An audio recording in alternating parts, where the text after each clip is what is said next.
Hello കൂട്ടുകാരെ, എല്ലാവർക്കും സുഖമല്ലേ? അപ്പോൾ ഇതാണ്ട് ഇതുപോലെ ചെറുതായിട്ട് അരഞ്ഞ നമ്മുടെ നീളം പയറുണ്ടല്ലോ, അതും പിന്നെ അതിൻ്റെ മുകളിലോട്ട് കുറച്ച് കടലമാവ് വെള്ളത്തിൽ കലക്കിയതും കൂടെ ചേർത്തിട്ട് ജസ്റ്റ് നല്ല പോലെ ഒന്നങ്ങ് മിക്സാക്കി നമുക്ക് അടിപൊളി റെസിപ്പി ഉണ്ടാക്കിയെടുക്കാം. വളരെ സിമ്പിളാണ്. അപ്പോൾ ഇതെങ്ങനെ ഉണ്ടാക്കുന്നതെന്ന് കണ്ടു നോക്കാം. അതിനു മുന്നേ ചാനൽ ഇതുവരെ സബ്സ്ക്രൈബ് ചെയ്യാതെ ആരെങ്കിലും കാണുന്നുണ്ടെങ്കിൽ പ്ലീസ് ഒന്ന് സബ്സ്ക്രൈബ് ചെയ്ത് സപ്പോർട്ട് കൂടെ ചെയ്തേക്കണേ. അപ്പോൾ ഇത് ഉണ്ടാക്കിയെടുക്കാൻ വേണ്ടി ഞാനിവിടെ കുറച്ച് പയറെടുത്തിട്ടുണ്ട്. ഈ പയറാണ് ഞാൻ എടുത്തേക്കുന്നത്. നമുക്കിത് കൊത്തമരയിലും ചെയ്തെടുക്കാം കേട്ടോ. അപ്പോൾ ഞാൻ എടുത്തേക്കുന്ന ഇതാണ്. അപ്പോൾ ഇത് നല്ലപോലെ വാഷ് ചെയ്ത് ഇതുപോലെ ചെറുതായിട്ടൊന്ന് അരിഞ്ഞ് കൊണ്ടുവരാം. വേണ്ട, ഇതുപോലെ ചെറുതായിട്ട് ഞാനൊന്ന് അരിഞ്ഞെടുത്തിട്ടുണ്ട്. അപ്പോൾ ഈ ഒരു വലുപ്പത്തിനാണ് ഞാൻ അരിഞ്ഞെടുത്തേക്കുന്നത്. ഒരുപാട് നീളത്തിലൊന്നും അരിഞ്ഞെടുക്കണ്ട, ഇതുപോലെ ഒന്ന് അരിഞ്ഞെടുത്താൽ മതി. ഇനി നമുക്കിത് അങ്ങോട്ട് മാറ്റി വെക്കാം. ഇനി ഒരു ബൗളൊന്ന് എടുത്ത് വെച്ചിട്ട് അതിലേക്ക് ഒരു 1.5 ടേബിൾ സ്പൂണോളം കടലമാവാണ് കേട്ടോ ചേർത്ത് കൊടുക്കുന്നത്. അപ്പോൾ ഒരു 1.5 ടേബിൾ സ്പൂണോളം കടലമാവ് ചേർത്ത് കൊടുക്കുന്നുണ്ട്. ഇനി ഇതിലേക്ക് ഒരു അരക്കപ്പിലും താഴെയായിട്ട് കുറച്ച് വെള്ളം കൂടെ ഒന്ന് ചേർത്ത് കൊടുക്കാം. നമ്മൾ സാധാരണ പച്ചവെള്ളമാണ് ചേർത്ത് കൊടുക്കുന്നത്. ചേർത്ത് കൊടുക്കുന്നുണ്ട്. ഇനി ഈ കടലമാവിൽ കുറച്ചധികം കട്ടകളൊക്കെ ഉണ്ടാവും. അതൊക്കെ നല്ലപോലെ ഒരു വിസ്ക് വെച്ചിട്ട് ഒന്ന് ഉടച്ചു കൊടുക്കാം. അപ്പോൾ ഇതുപോലെ ഒരു വിസ്കോ അല്ലെങ്കിൽ ഒരു സ്പൂണോ അങ്ങനെ വെച്ചിട്ട് നല്ലപോലെ അതിൻ്റെ കട്ടകളൊക്കെ ഒന്ന് ഉടച്ചെടുക്കണേ.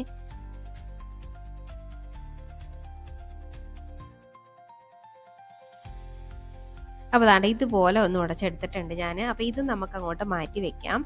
ഇനി ഒരു ബൗളൊന്ന് എടുത്ത് വെച്ചിട്ട് അതിലേക്ക് നമ്മളിവിടെ അരിഞ്ഞു വെച്ചേക്കുന്ന നമ്മുടെ പയറുണ്ടല്ലോ അതങ്ങോട്ട് ചേർത്ത് കൊടുക്കാം.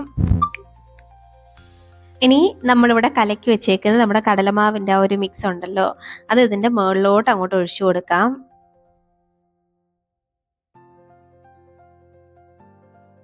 ഇതുപോലെ ഒന്ന് ഒഴിച്ചു കൊടുത്തിട്ട് ഇനി ഇത് ജസ്റ്റ് ഒന്നങ്ങ് മിക്സാക്കി എടുക്കാം. നമ്മളൊരു സ്പൂൺ വെച്ചിട്ട് അങ്ങാണം നല്ല പോലെ ഒന്നങ്ങ് മിക്സാക്കി എടുക്കുന്നുണ്ട്.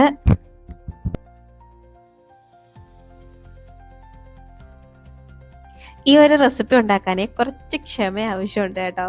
ഇത് എളുപ്പമാണ് ഉണ്ടാക്കിയെടുക്കാമെങ്കിലും കുറച്ച് ക്ഷമയോടെ ഉണ്ടാക്കിയെടുത്തെങ്കിലേ പറ്റുള്ളൂ, എങ്കിലേ ഇതൊരു പെർഫെക്റ്റ് ആയിട്ട് കിട്ടുകയുള്ളൂ. അപ്പോൾ അതാണ്ട് ഇതുപോലെ ഒന്ന് മിക്സാക്കി ഒരു 10 മിനിറ്റ് ഒന്ന് റെസ്റ്റ് ആക്കാൻ വെച്ചിട്ട് നമുക്ക് ഈ റെസിപ്പി ഉണ്ടാക്കാൻ തുടങ്ങാം. അപ്പോൾ ഒരു പാൻ ഒന്ന് അടുപ്പത്തേക്ക് വെച്ചിട്ടുണ്ട്. അതിലേക്ക് വെളിച്ചെണ്ണ ചേർത്ത് കൊടുക്കുന്നുണ്ട്. ഒരു 2-3 ടേബിൾ സ്പൂണോളം വെളിച്ചെണ്ണ ചേർത്ത് കൊടുക്കുന്നുണ്ട്. അപ്പോൾ ഈ വെളിച്ചെണ്ണ ഒന്ന് ചൂടായി വരുമ്പോഴേക്കുവേ ഇനി ഇതിലേക്ക് നമുക്ക് കുറച്ച് ചെറിയ ജീരകം ഒന്ന് ചേർത്ത് കൊടുക്കാം. ഇതിലേക്ക് കടുകൊക്കെ വേണമെങ്കിൽ ചേർത്ത് കൊടുക്കാം. ഞാനിപ്പോൾ അത് ചേർക്കുന്നില്ല, ഞാൻ ചെറിയ ജീരകം മാത്രമേ ഇട്ട് കൊടുത്തിട്ടുള്ളൂ. അതിന് ഇതിലേക്ക് ചേർക്കുന്നത് ഒരു ചെറിയ സവാള ഒന്ന് അരിഞ്ഞെടുത്തിട്ടുണ്ട്, അത് ചേർത്ത് കൊടുക്കാം.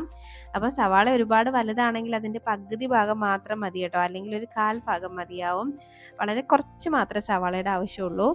അപ്പോൾ ഈ സവാളയൊക്കെ ഒന്ന് വാടി വരണം, അതുവരെയും ജസ്റ്റ് ഒന്ന് വഴറ്റി കൊടുക്കാം. ഒരുപാട് നേരം ഇട്ട് അങ്ങ് കളർ മാറ്റേണ്ട ആവശ്യമൊന്നുമില്ല.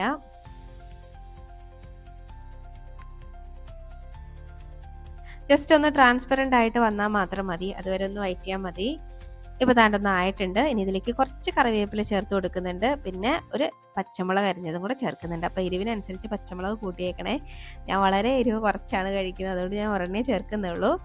ഇനി ജസ്റ്റ് മിക്സ് ആക്കിയതിന് ശേഷം നമ്മൾ നേരത്തെ റെഡിയാക്കി വെച്ചേക്കുന്ന ആ ഒരു മിക്സ് ഇതിലേക്ക് ചേർത്ത് കൊടുക്കാം. അപ്പോൾ ഇത് ഉണ്ടാക്കുമ്പോൾ കൂടുതലായിട്ട് എനിക്ക് പറയാനുള്ളത്, നോൺ സ്റ്റിക്കിൻ്റെ പാൻ ഉണ്ടെങ്കിൽ അത് തന്നെ എടുത്താൽ മതി. നമ്മൾ സാധാരണ മറ്റേ സ്റ്റെയിൻലെസ് സ്റ്റീലോ അല്ലെങ്കിൽ അലൂമിനിയത്തിൻ്റെ പാത്രത്തിലൊക്കെ ഉണ്ടാക്കി കഴിഞ്ഞാൽ ഇത് അടുക്കി പിടിച്ച് ഭയങ്കര ഒരു ബുദ്ധിമുട്ടായിട്ട് തോന്നും. നോൺ സ്റ്റിക്ക് ആകുമ്പോൾ അത്ര വലിയ പാടില്ല. ഇപ്പം തന്നെ ചെറുതായിട്ട് ഇങ്ങനെ പിടിക്കുന്നുണ്ട്, കടലമാവ് ആയതുകൊണ്ട് തന്നെ പൊട്ടി പിടിക്കാൻ സാധ്യതയുണ്ട്. അപ്പം മറ്റേ പാത്രത്തിലൊക്കെ ഉണ്ടാക്കുമ്പോൾ കുറച്ചധികം എണ്ണയുടെ ആവശ്യം വരും കേട്ടോ. അപ്പോൾ ഇതാകുമ്പം അത്രയ്ക്ക് എണ്ണ ഇല്ലാതെ നമുക്കിത് ഉണ്ടാക്കിയെടുക്കാം. അപ്പോൾ അതാണ്ട് നല്ല പോലെ ഒന്ന് മിക്സാക്കി കൊടുക്കണം. ഇതൊന്ന് കട്ടിയാവും തോറും പാനിലൊക്കെ ഒട്ടിപ്പിടിച്ച് ഇങ്ങനെ വരാൻ തുടങ്ങും. പക്ഷേ കുറച്ച് കഴിയുമ്പോഴത്തേക്കും നല്ലപോലെ വെന്ത് വരുമ്പോഴേക്കും ആ ഒട്ടിപ്പിടിച്ചൊക്കെ അങ്ങോട്ട് സെപ്പറേറ്റ് ആയിട്ട് കിട്ടും കേട്ടോ. അപ്പോൾ ഇതുപോലെ ഫസ്റ്റ് ഇതുപോലൊക്കെ ഒന്ന് ഒട്ടിപ്പിടിക്കാൻ തുടങ്ങും. അപ്പോൾ ആരും വിഷമിക്കേണ്ട, ഇത് റെഡി ആയിക്കോളും കേട്ടോ. അപ്പം ഇങ്ങനെ ഒന്ന് മിക്സാക്കി എടുത്തിട്ട് ഈ പയറൊക്കെ വേവാൻ വേണ്ടി ഒരല്പം വെള്ളവും കൂടെ ഇതിലേക്ക് ചേർത്ത് കൊടുക്കാം. അപ്പോൾ ഇതുപോലെ കുറച്ച് വെള്ളം കൂടെ ചേർത്തിട്ട് നമുക്ക് വീണ്ടും ഒന്നും കൂടെ ഒന്ന് മിക്സ് ആക്കിയിട്ട് നമുക്കിതൊന്ന് അടച്ച് വെച്ചിട്ട് വേണം ഒന്ന് വേവിച്ചെടുക്കാനായിട്ട്. ഒരു 5 മിനിറ്റ് കൊണ്ട് തന്നെ വെന്ത് കിട്ടും. അപ്പോൾ ഇതുപോലെ ഒന്ന് മിക്സ് ആക്കി കൊടുക്കാം. അപ്പോൾ ഇങ്ങനെ ഒന്ന് മിക്സ് ആക്കിയിട്ട് നമുക്കിതൊന്ന് അടച്ച് വെക്കാം. അപ്പോൾ ഇത് നമുക്ക് വേറൊരു രീതിയിലും ഈ സംഭവം ഉണ്ടാക്കിയെടുക്കാം കേട്ടോ. ഈ പയർ വെന്തതിന് ശേഷം കടലമാവ് ഒഴിച്ചിട്ട് ഒന്ന് മിക്സ് ആക്കാം. പക്ഷേ ഈ കടലമാവും പയറും നല്ലപോലെ കോട്ടായിട്ട് കിട്ടണമെങ്കിൽ ഇങ്ങനെ ചെയ്യുമ്പോഴാണ് കേട്ടോ കിട്ടുന്നത്. 2 രീതിയിൽ ഞാൻ ഉണ്ടാക്കി നോക്കിയിട്ടുണ്ട്. കുറച്ചും കൂടി ടേസ്റ്റ് ആയിട്ട് എനിക്ക് തോന്നിയത് ഇങ്ങനെ ഉണ്ടാക്കുമ്പോഴാണ് കേട്ടോ. പക്ഷേ കുറച്ച് പാടാണ്. അപ്പോൾ ദാണ്ടെ ഒരു 5 മിനിറ്റ് കഴിഞ്ഞപ്പോൾ ഇതുപോലെ വീണ്ടും ഒന്ന് കുഴഞ്ഞ് മറിഞ്ഞ പാകത്തിനായിട്ടുണ്ട്. ഇതിങ്ങനെ ഒന്ന് ഇളക്കി ഇളക്കി ഇളക്കി ഇതുപോലെ ഒന്ന് ആക്കി എടുക്കണം കേട്ടോ. അപ്പോൾ കുറച്ച് പാടാണ് ഇങ്ങനെ ആയി വരാൻ. ഒരു 5-10 മിനിറ്റ് ഇതുപോലെ ഒന്ന് ഇളക്കി എടുക്കേണ്ടി വരും. ഇങ്ങനെ ഒന്ന് നല്ലപോലെ വെന്ത് വരുമ്പോഴേക്കും ഇതുപോലെ സെപ്പറേറ്റ് ആയിട്ട് കിട്ടും. അങ്ങനെ കിട്ടുന്നില്ലെങ്കിൽ കുറച്ച് വെളിച്ചെണ്ണ മുകളിലൂടെ ഒന്ന് ഒഴിച്ചു കൊടുത്താൽ മതി. പെട്ടെന്ന് തന്നെ ആയിക്കോളും കേട്ടോ. അപ്പം ഒരു 5-10 മിനിറ്റ് ഇതുപോലെ ഒന്ന് ഇളക്കുമ്പോഴേക്കും കടലമാവൊക്കെ വെന്ത് ആ ഒരു പയറിനകത്ത് കോട്ടായിട്ട് നല്ലപോലെ കിട്ടും. അപ്പോൾ അതാണ്ട് ഇങ്ങനെയാണ് നമുക്കൊന്ന് കിട്ടേണ്ടത്. അപ്പോൾ അതാ ഞാൻ പറഞ്ഞത് കുറച്ച് ക്ഷമയുണ്ടെങ്കിൽ ഇത് ഉണ്ടാക്കിയെടുക്കാൻ പറ്റുള്ളൂ. അല്ലെങ്കിൽ ഞാൻ നേരത്തെ പറഞ്ഞ പോലെ ഉണ്ടാക്കിയെടുത്താലും മതി. ഇനി ഇതിലേക്ക് നമുക്ക് ആവശ്യത്തിനുള്ള ഉപ്പ് ഈ ഒരു സമയം ഇട്ട് കൊടുക്കാം. കാര്യം നമ്മൾ ഇതിലേക്ക് ഉപ്പൊന്നും ഇതുവരെയും ചേർത്തിട്ടില്ല. അപ്പം പാകത്തിനുള്ള ഉപ്പ് ഈ ഒരു സമയം ഇട്ട് കൊടുക്കാം. വീണ്ടും എല്ലാം കൂടെ ഒന്നും കൂടെ മിക്സ് ആക്കി എടുക്കാം.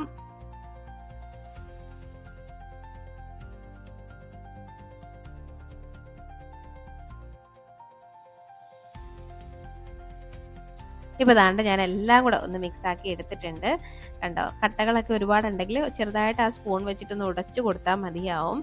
അപ്പം ഇതുപോലെ ഒന്ന് മിക്സ് ആക്കി എടുത്തിട്ടുണ്ട്. ഇനി ഫൈനലി ഇതിലേക്ക് കുറച്ച് തേങ്ങയും കൂടെ ഞാൻ ഒന്ന് ചേർത്ത് കൊടുക്കുന്നുണ്ട്. അപ്പം തേങ്ങ ചേർക്കാതെയും കഴിക്കാൻ നല്ല ടേസ്റ്റാണ്. പക്ഷെ തേങ്ങ ചേർത്ത് കഴിഞ്ഞാൽ കുറച്ചും കൂടി ടേസ്റ്റാണ് കേട്ടോ. അപ്പം കുറച്ച് തേങ്ങയും കൂടെ ചേർത്ത് വീണ്ടും നല്ലപോലെ മിക്സ് ആക്കി എടുക്കാം. തേങ്ങയ്ക്ക് അങ്ങനെ കണക്കൊന്നും ഇല്ല കേട്ടോ. നിങ്ങളുടെ ഒരു പാകത്തിനനുസരിച്ച് അങ്ങ് ചേർത്താൽ മതി. ഇതുപോലെ നന്നായിട്ട് ഒന്നങ്ങ് മിക്സ് ആക്കി എടുക്കുന്നുണ്ട്.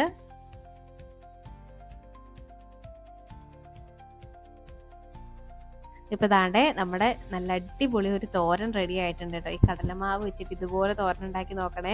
ശരിക്കും പറഞ്ഞാൽ നമ്മൾ മുട്ട ചേർത്ത് ഉണ്ടാക്കുമല്ലോ, മുട്ടയും പയറും ഒക്കെ ചേർത്ത് തോരൻ ഉണ്ടാക്കുമല്ലോ, ആ ഒരു ടേസ്റ്റ് ആണ് കേട്ടോ. ഇത് മുട്ടയല്ല ചേർത്തേക്കുന്നത് ആരും പറയില്ല. കാണുമ്പോഴായാലും ടേസ്റ്റ് ആയാലും ഏകദേശം അതുപോലൊക്കെ തന്നെ ഇരിക്കും.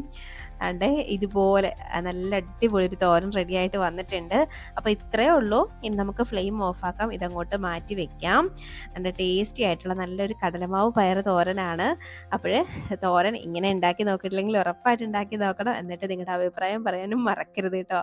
അപ്പോൾ വീഡിയോ ഇഷ്ടമായാൽ ലൈക്ക് ചെയ്യാനും മറക്കരുത്. ഇനിയും ഒരുപാട് റെസിപ്പികളുമായിട്ട് നമുക്ക് വീണ്ടും വീണ്ടും കാണാം. അതുവരേക്കും ബൈ. Thanks for watching.